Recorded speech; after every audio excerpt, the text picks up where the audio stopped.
everyone, welcome back to Smart As Learning Platform. Today we are going to study the chapter The French Revolution of Class 9 History Part 2. So let's start with the video.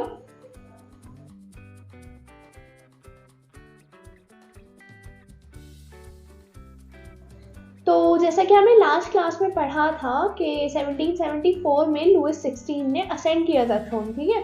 तो पूरी बात यहाँ पे 18th century में कैसे French society थी, तो उसी की बात हो रही है। तो आज का टॉपिक भी हमारा यही रहेगा कि फ्रेंच सोसाइटी 18th सेंचुरी में कैसी हुआ करती थी। ओके, सो प्रीवियसली हमने क्या पढ़ा था, या लास्ट वीडियो में हमने क्या पढ़ा था, 1774 में लुइस 16 जो कि बर्बन फैमिली से या बर्बन डायनेस्टी से बिलोंग करते थे, उन्होंने असेंड किया अपने थ्रोन को, या उन्हें थ्रोन दिया गया।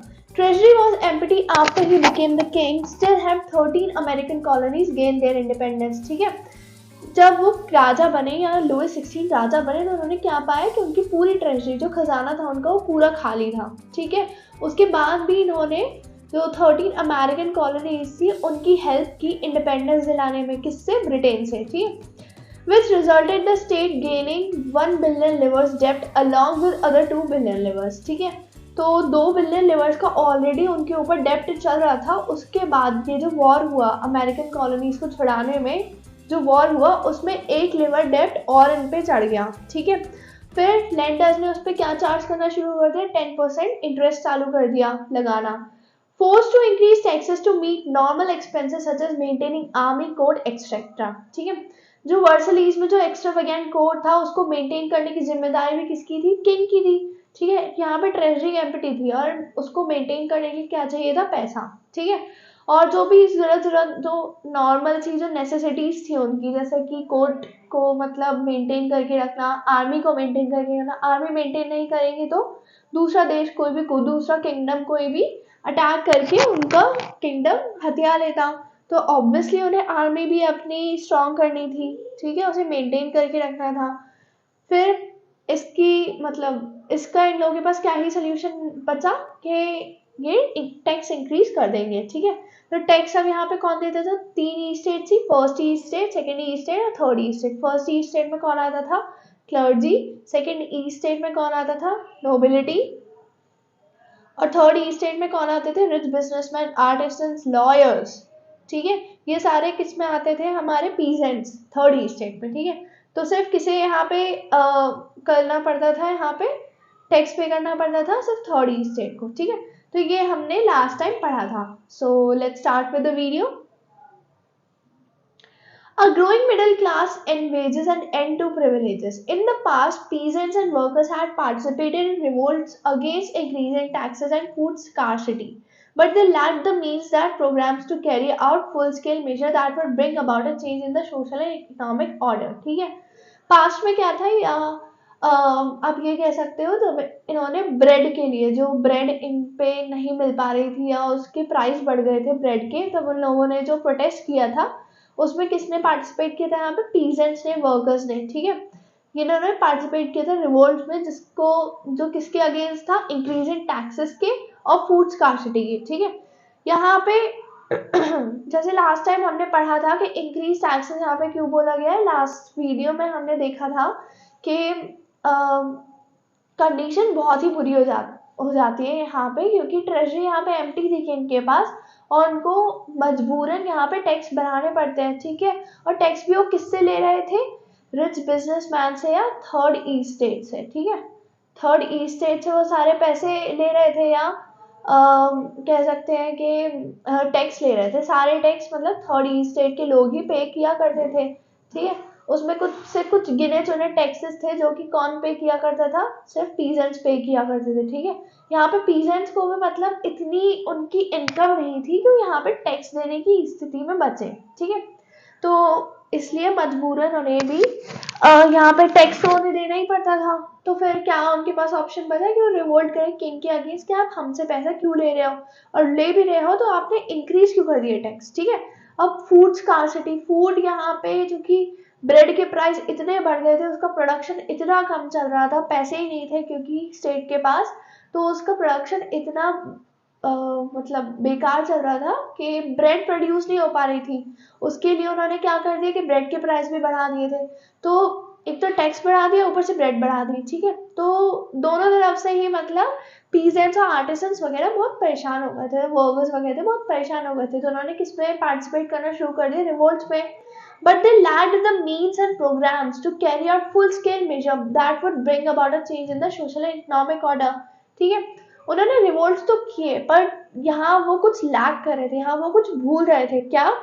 मीन्स एंड प्रोग्राम्स, किसके थ्रू मतलब ज्यादा इफेक्ट पड़ता। ठीक है, आपने रिवोल्ट्स तो कर लिए, किंग्स ने अपने ट्रूप्स भेज दिए, आपको चुप करा दिया। ठीक है, अब यहाँ पे इनको क्या करना चाहिए था, कुछ ऐसा बड़ा करना चाहिए था कि किंग भी मतलब इनके जो रिवोल्ट थे उस पर थोड़ा ध्यान दे पाते। ठीक है, तो वही चीज यहाँ पे लैक कर रहे थे, मीन्स यहाँ पे लैक कर रहे थे। मतलब कोई एटलीस्ट इनका सपोर्ट होना चाहिए था, इतना स्ट्रॉन्ग सपोर्ट होना चाहिए था इनके पास कि किंग भी इनकी बात सुन पाए, या किंग भी इनकी बात मजबूरन किंग को इनकी बातें माननी पड़े। ठीक है, वही ये चीज ये लोग लैक कर रहे थे। ठीक है, जो कि चेंज लाता सोशल या इकोनॉमिक ऑर्डर में स्टेट की।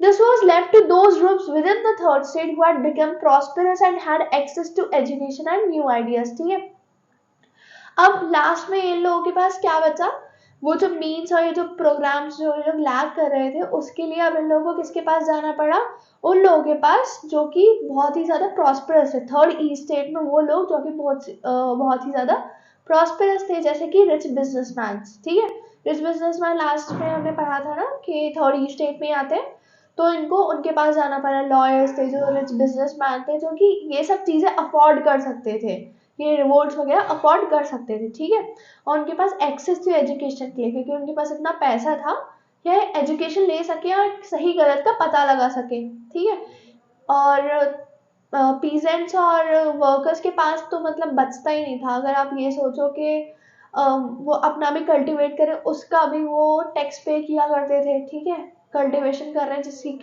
जिसके भी लैंड पे कर रहे हैं कल्टीवेशन, उसका भी टैक्स पे किया करते थे वो, प्लस स्टेट को अलग टैक्स जाता था, थर्ड ई स्टेट पूरा मिलके पे किया करती थी। तो यहाँ पे देखा जाए तो पीजेंट सबसे बुरी कंडीशन में थे। ठीक है, अब यहाँ पे वो किसके पास जाते हैं हेल्प के लिए, थर्ड ई स्टेट के जो प्रॉस्पेरस लोग थे। ठीक है, The 18th century witnessed the emergence of social groups termed the Middle Ages. ठीक है, अब यहाँ पे हमने क्या पढ़ा, एक नया टर्म यहाँ पे इंट्रोड्यूस हुआ, कौन सा, middle class. Middle class I hope सबको पता होगा मिडिल क्लास होता क्या है। ठीक है, 18th सेंचुरी क्या विटनेस किया या क्या देखा उन्होंने, इमरजेंस मतलब उभरना। ठीक है, उभरना किसका, सोशल ग्रुप्स का, जो कि बाद में जाके कैसे टर्म हुए, मिडिल क्लास के नाम से टर्म हुआ उनका नाम। ठीक है, या जो ग्रुप था उसको मिडिल क्लास बोला गया आगे चल के, who earned their wealth through an expanding overseas trade and from the manufacture of goods such as woolen and silk textile that were either exported or bought by the richer members of society. ठीक है, जो कि जो middle class थी वो कैसे अपनी wealth कमाते थे। तो आप ये समझ सकते हो कि थर्ड ई स्टेट के ही ये भी मेंबर थे, बट ये वो मेंबर्स थे जो कि प्रॉस्पेरस थे और जिनके पास एक्सेस था एजुकेशन के लिए। ठीक है, तो मिडिल क्लास भी थर्ड ई स्टेट के वो एक सर्टेन ग्रुप था। ठीक है, अभी कमाई कैसे किया करते थे, अपनी ओवरसीज ट्रेड बढ़ा के। ओवरसीज मतलब अपनी कंट्री से बाहर जब आप ट्रेड करने जाते हो, ठीक है, उसे ओवरसीज ट्रेड कहते हैं। तो उसे एक्सपैंड करके अपनी वेल्थ बढ़ाते थे और मैन्युफैक्चर करते थे गुड्स का, such as woollen and silk textile. ठीक है, वुलन एंड सिल्क टेक्सटाइल का क्या करके ये लोग अपनी मैन्युफैक्चर अपनी वो बढ़ाते थे वेल्थ। ठीक है, दैट वर ईदर एक्सपोर्टेड और bought by the richer members of society. ठीक है, तो यहाँ पे मैन्युफैक्चरिंग से उन्हें क्या फायदा मिलता था कि या तो वो एक्सपोर्ट हो जाते थे, बाहर एक्सपोर्ट हो जाते थे। एक्सपोर्टेड मतलब यही होता है कि जब बाहर आप कोई चीज बेच रहे हो, ठीक है, तो या तो वो एक्सपोर्ट हो जाते थे, ठीक है, या फिर जो रिचर मेंबर थे सोसाइटी के, जैसे नोबिलिटी हो गया, क्लर्जी लोग हो गए, फर्स्ट ईस्ट से सेकंड ईस्ट स्टेट के लोग, वो उसे खरीद लिया करते थे। ठीक है, तो इससे उनकी कमाई होती थी।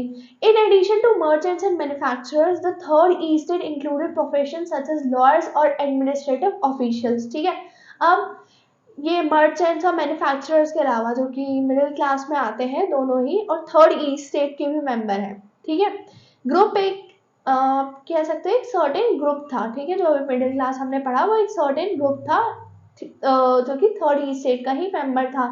अब इनके अलावा जो मर्चेंट्स हो गए या जो मैन्युफैक्चरर्स हो गए, इनके अलावा क्या था, इनके अलावा भी थर्ड ई स्टेट में प्रोफेशन थे, जैसे कि लॉयर्स और एडमिनिस्ट्रेटिव ऑफिशियल्स। ठीक है, लॉयर्स और एडमिनिस्ट्रेटिव ऑफिशियल्स आप ये कह सकते हो कि बहुत ही हाईली एजुकेटेड जो थर्ड ई स्टेट के लोग थे वो लोग कह सकते हैं हम लोग। ठीक है, एडमिनिस्ट्रेटिव ऑफिशियल आप ये कह सकते हो कि जो कोर्ट में बैठा करते थे। ठीक है, जैसे इस टाइम पे अगर हम लोग देखा जाए तो हमारे मिनिस्टर्स कहलाते हैं। ठीक है, आपकी सेंट्रल गवर्नमेंट के मिनिस्टर्स एक टाइप से। ठीक है, तो एडमिनिस्ट्रेटिव ऑफिशियल्स कौन हो गए यहाँ पे, एक टाइप से उस टाइम के स्टेट में या कोर्ट ऑफिशियल्स कह लो आप। ठीक है, all of these were educated and believe that no group in society should be privileged by birth. ठीक है, उनको इतनी एजुकेशन मतलब मिल चुकी थी, चूंकि आप ये समझ लो कि मर्चेंट्स हो गए या जो बिजनेसमैन हो गए, मैन्युफैक्चरर्स हो गए, लॉयर्स हो गए, एडमिनिस्ट्रेटिव ऑफिशियल्स हो गए, उनके पास इतना तो पैसा था कि वो अपनी एजुकेशन को एक्सेस कर सकते थे। ठीक है, तो अब क्या हुआ, ये लोग सब लोग क्या सोचते थे कि जो भी मतलब जितने भी एजुकेटेड मेंबर्स हैं थर्ड ई स्टेट के, कि कोई भी ग्रुप या किसी भी ग्रुप को इतना राइट नहीं है कि वो बाय बर्थ ही अपना प्रिविलेज ले ले। ठीक है, या किसी भी ग्रुप को सोसाइटी में प्रिविलेज नहीं मिलना चाहिए बाय बर्थ। ठीक है, बर्थ के टाइम पे ही आपको जो प्रिविलेज मिलने हुए हैं वो नहीं मिलने चाहिए किसी भी ग्रुप को, चाहे वो क्लर्जी हो, नॉबिलिटी हो या थर्ड ई स्टेट के मेंबर हो। ठीक है, rather a person's social position must depend on his merit। ठीक है, किसकी, किसी भी पर्सन की सोशल मेरिट किस पे डिपेंड होनी चाहिए, या उसकी सोसाइटी में जो पोजीशन है वो किस पे डिपेंड होनी चाहिए, उसकी मेरिट पे। ठीक है, कितना उसकी एजुकेशन है, कितना वो जानता है, कितना नॉलेजफुल है वो। ठीक है, उस पर डिपेंड करनी चाहिए किसी की सोशल पोजीशन, या सोसाइटी के अंदर जो पोजीशन है वो उसकी कितना वो एजुकेशनली क्वालिफाइड है उस पर डिपेंड होनी चाहिए। ठीक है, these ideas envisaging a society based on freedom and equal laws and opportunities for all। ठीक है, ये जो आइडियाज थे ये कि प्रिविलेज नहीं होना चाहिए किसी को बाय बर्थ, वो उन्होंने वो क्या कैसी सोसाइटी मतलब वो लोग चाहते थे कि वो किसके ऊपर बेस्ड हो, फ्रीडम के ऊपर और इक्वल लॉज के ऊपर। ठीक है, अगर लॉ है कि आपको टैक्स देना है तो वो हर जो तीनों ई स्टेट्स के मेंबर है वो तीनों ई स्टेट्स के मेंबर दें। ठीक है, ये इक्वालिटी के लिए या ये इक्वल लॉ के लिए यहाँ पे बोला गया है। ठीक है, इक्वल लॉज मतलब एक लॉ है तो वो सबके लिए एक जैसा ही हो। ठीक है, क्लर्जी के अलग ना हो, नोबिलिटी के लिए अलग ना हो, थर्ड ई स्टेट वालों के लिए अलग ना हो। ठीक है, और फ्रीडम, फ्रीडम मतलब जो मजबूरन जो पीजेंट्स को काम करना पड़ रहा था दूसरों के खेतों में जाके, दूसरों की लैंड पे कल्टीवेट करके जो काम करना पड़ता था मजबूरन। ठीक है, उससे उन्हें फ्रीडम मिले। ठीक है, कि वो लोग चार्ज करने की बजाय उन्हें भी मतलब कुछ पोर्शन उन्हें भी दे दिया करे, ताकि वो जो काम करे एटलीस्ट उनका कुछ हिस्सा तो उनके पास आए। ठीक है, एंड अपॉर्चुनिटीज फॉर ऑल। ठीक है, जो भी अब कह सकते हैं कि पीजेंट्स है। ठीक है, अब पीजेंट्स का कोई मतलब हर जैसे अपना हर पेरेंट्स चाहते हैं कि उनके बच्चे उनसे ज़्यादा करें। ठीक है, तो एटलीस्ट जो पीजेंट्स के बच्चे भी हैं तो उन्हें भी इतना राइट मिले या उन्हें भी इतनी अपॉर्चुनिटी मिले कि वो आगे चल के लॉयर या और भी कुछ अच्छी पोजीशन गेन कर पाए। ठीक है, ना कि पीजेंट्स ही बने रहे, क्योंकि उनके पास इतना कह सकते हैं कि इतना वो अफोर्ड नहीं कर पाते कि वो एजुकेशन प्रोवाइड कर सके। ठीक है, इसलिए वो बोल रहे हैं opportunities for all but put forward by philosopher such as John Locke and Jean Jacques Rousseau. ठीक है, अब क्या कह सकते हैं कि ये जो आइडियाज थे, जो मतलब जो भी एजुकेटेड या प्रिविलेज लोगों ने जो आइडियाज दिए उनके मन में, वो किसने यहाँ पे सामने रखे, कौन से फिलोसफर्स, मतलब दो फिलोसफर्स थे, उनका नाम था जॉन लॉक, सॉरी दो फिलोसफर्स थे यहाँ पे सच एज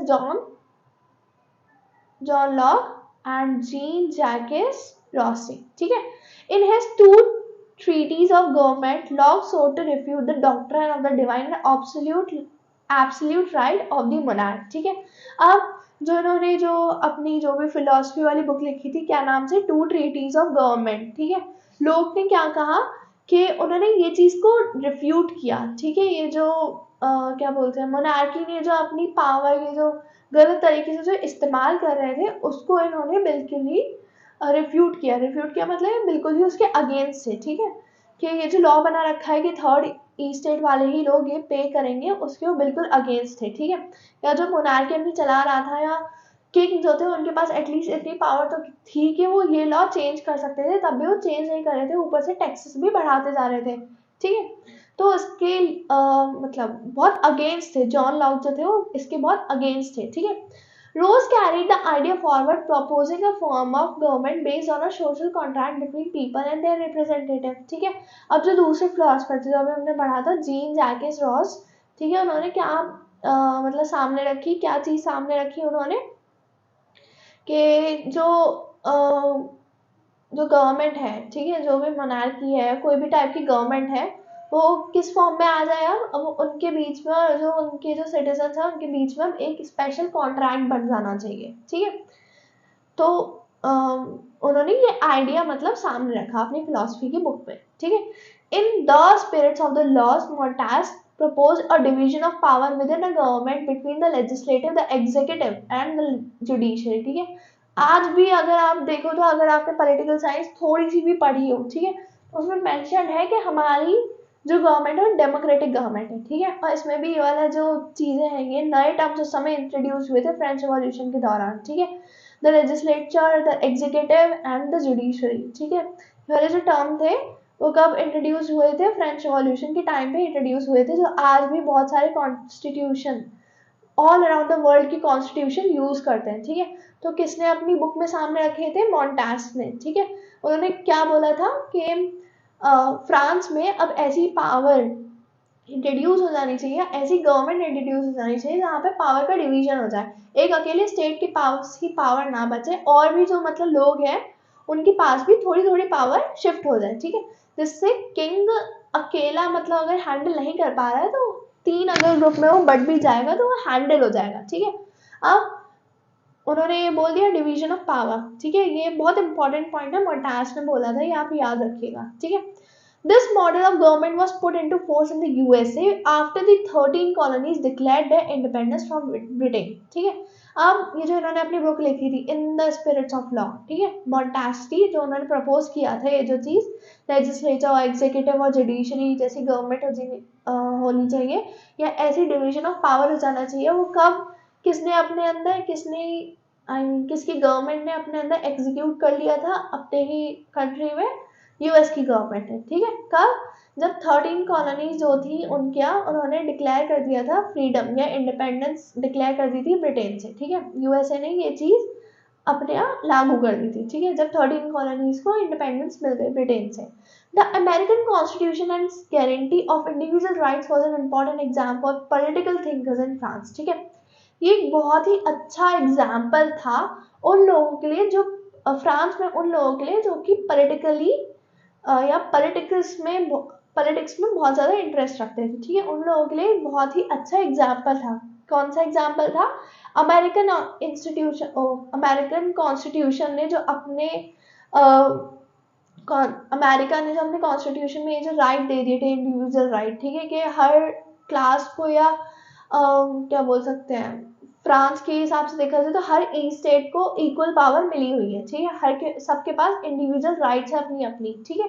तो ये मतलब एक बहुत परफेक्ट एग्जाम्पल था किनके पास, फ्रांस के लिए भी बहुत एक परफेक्ट एग्जाम्पल था, उनके लिए ही नहीं इनफैक्ट सबके लिए था, ठीक है। इनफैक्ट किंग को भी इन सब चीज़ों से सीखना चाहिए था, ठीक है। The ideas of these philosophers were discussed intensively in salons and coffee houses and spread among people through books and newspaper, ठीक है। आप यहाँ पे हम लोग क्योंकि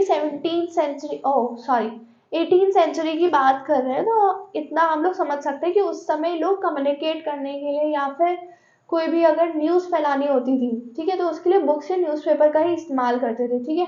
वही यहाँ पे हुआ, फिलोसफर्स ने भी यहाँ पे क्या शुरू कर दिया, या फिलोसफर्स ने भी अपना मैसेज किसके थ्रू पहुंचाना शुरू कर दिया, बुक्स और न्यूज़पेपर्स के थ्रू, ठीक है।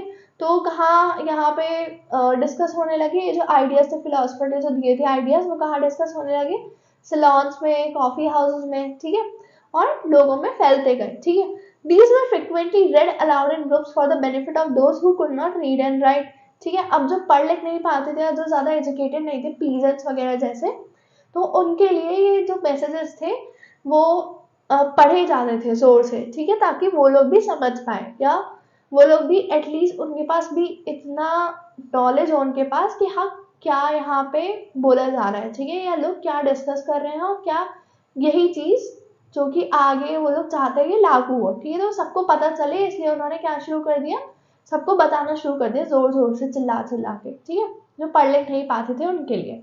The news that Louis XVI planned to impose further taxes to be able to meet the expenses of the state generated anger and protest against the system of privileges, ठीक है। अब ये news फैल गई थी पूरे स्टेट में, पूरे फ्रांस में ये न्यूज फैल गई थी कि लुइस 16 ने क्या किया है, प्लान क्या किया है यहाँ पे, और भी जो टैक्सेस है वो इम्पोज करने के लिए उन्होंने तय कर लिया है, ठीक है। क्यों क्यों तय कर लिया है, ताकि वो जो उनके नॉर्मल एक्सपेंसेस है उनको जनरेट कर पाए, ठीक है। जो भी स्टेट के जो नॉर्मल एक्सपेंसेस है जैसे आर्मी को मेंटेन करना और कोर्ट को मेंटेन करना, उसके लिए उन्होंने टैक्सेस बढ़ा दिए हैं। तो and protest against the system of privileges, ठीक है। तो ये जो लुइस 16 जो थे उन्होंने क्या करना शुरू कर दिया, प्रोटेस्ट करना शुरू किया। आई मीन र्यूमर्स फैल गए थे, ऐसे न्यूज़ फैल गई थी कि लुइस 16 इसके लिए प्रोटेस्ट कर रहे हैं कि ऐसे मतलब जो सिस्टम ऑफ प्रिविलेजेस है या जो थर्ड ईस्टेट अपने प्रिविलेजेस की जो बात कर रहे हैं उसके लिए उन्होंने प्रोटेस्ट करना चालू कर दिया था, ठीक है। The outbreak of the revolution. Louis XVI had to increase taxes for reasons you have learned in the previous section. How do you think he could have gone about doing this? ठीक है, अब Louis 16 ने decide कर लिया था, उनके court officials ने भी ये उन्हें वो दे दी थी, क्या बोलते हैं, उनको अलाउ कर दिया था इस चीज के लिए कि आप टैक्सेस बढ़ा दो, ठीक है। टैक्सेस यहाँ पे किसे पे करने थे, जैसा कि हमने लास्ट में भी पढ़ा था, टैक्सेस यहाँ पे थर्ड ई स्टेट को पे करने थे, ठीक है। तो आप ये समझ सकते हो कि थर्ड ई स्टेट वाले ज्यादा प्रेशर में थे, ठीक है, क्योंकि टैक्सेस बढ़ गए थे। और उससे भी ज्यादा प्रेशर में कौन था, जो कि टैक्स पे करने की स्थिति में ही नहीं थे, ठीक है। तो यहाँ पे बताया जा रहा है कि लुइस 16 को मजबूरन टैक्सेस बढ़ाने पड़े, ठीक है। और रीजंस हम लोगों ने फर्स्ट स्लाइड में भी देखे थे या पिछले वीडियो में भी हम देख चुके हैं कि इसका रीजन क्या था। How do you think he could have gone about doing this, ठीक है। आपको क्या लगता है या आपके अकॉर्डिंग आपको क्या लगता है कि ये करके उनको क्या मिल जाता, ठीक है, या वो क्या इससे पाने की कोशिश कर रहे थे, ठीक है।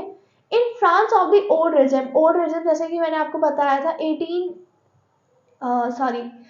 1789 के पहले जो भी फ्रेंच सोसाइटी हुआ करती थी उसको नाम दिया गया है ओल्ड रिजम का, ठीक है।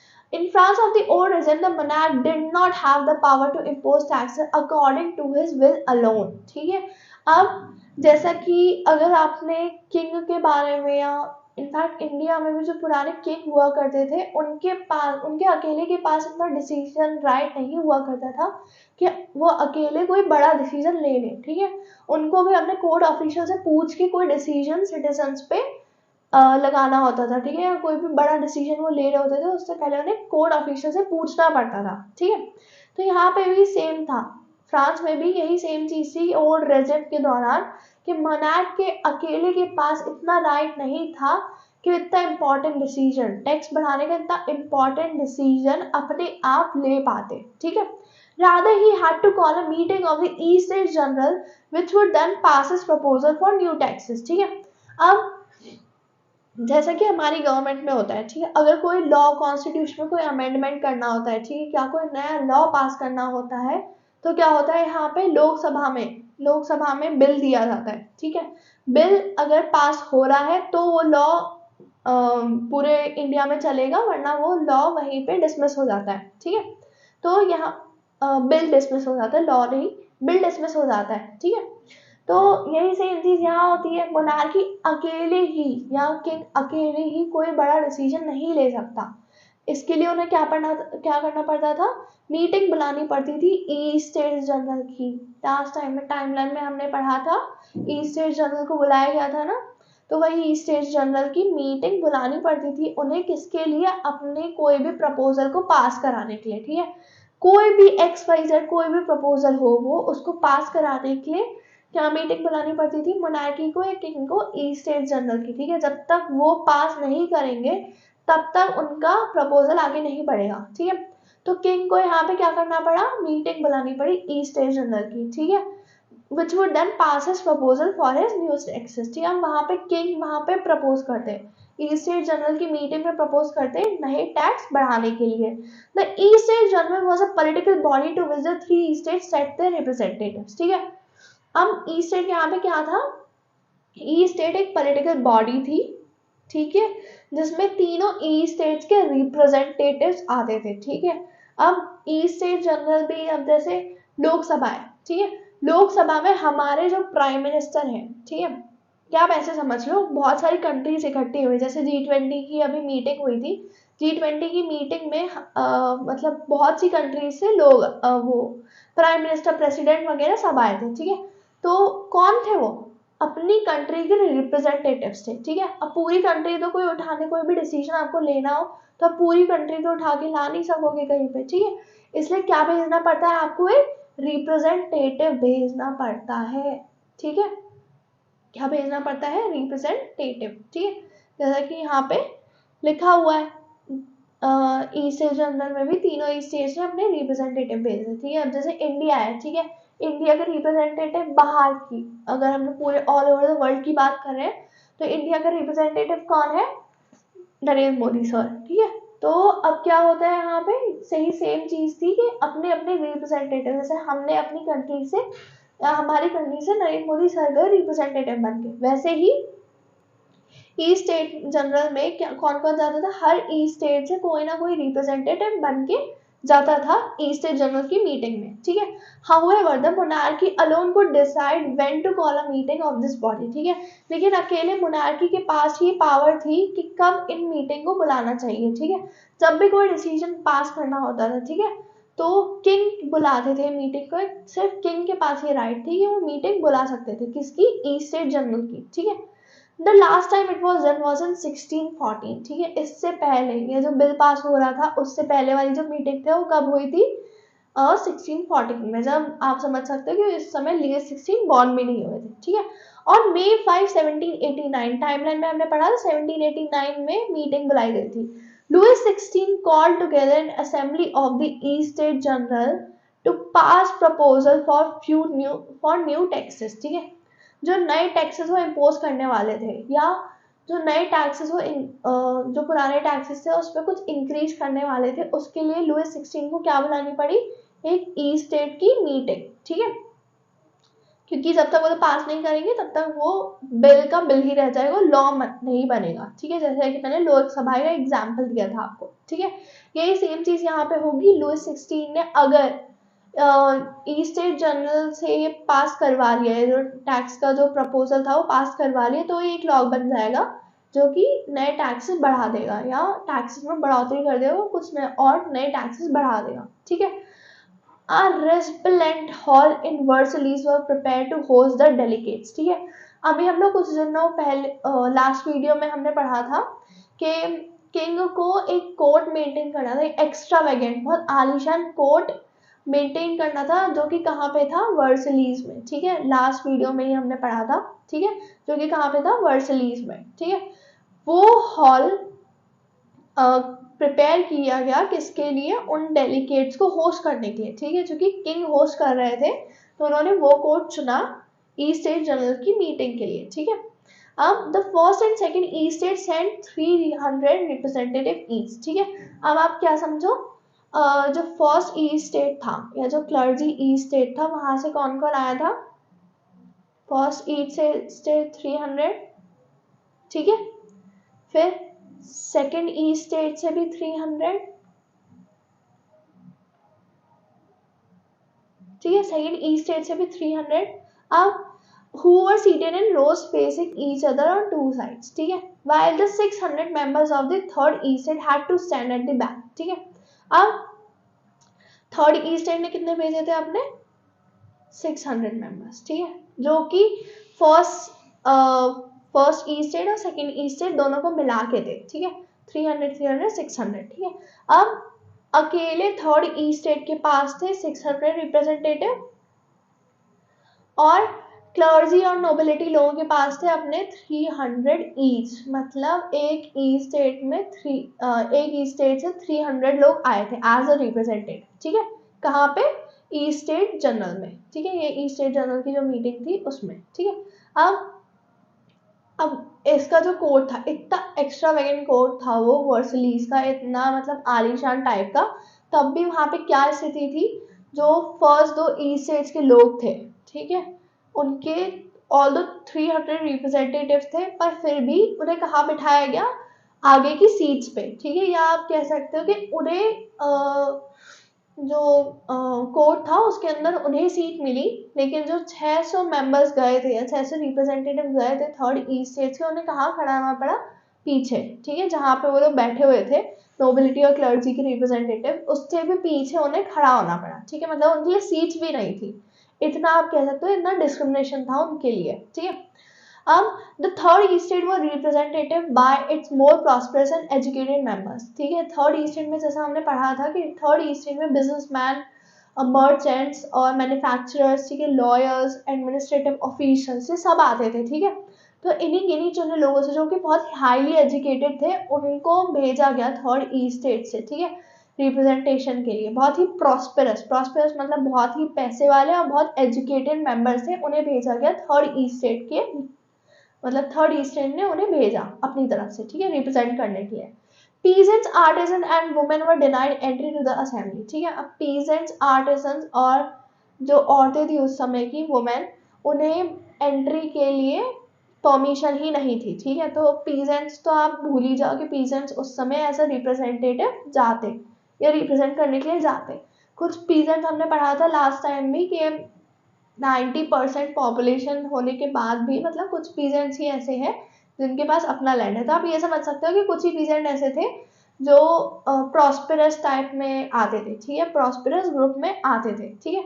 तो अब कुछ ही पीजेंट्स ऐसे थे जो कि जिनके पास ये राइट था कि वो, राइट भी नहीं मतलब जो अफोर्ड कर सकते थे, बीइंग प्रॉस्पेरस अफोर्ड कर सकते थे, ठीक है। अब सिर्फ उन्हें अलाउड नहीं था, ठीक है, पीजेंट्स, आर्टिजन, वुमेन को अलाउड ही नहीं था असेंबली में जाना।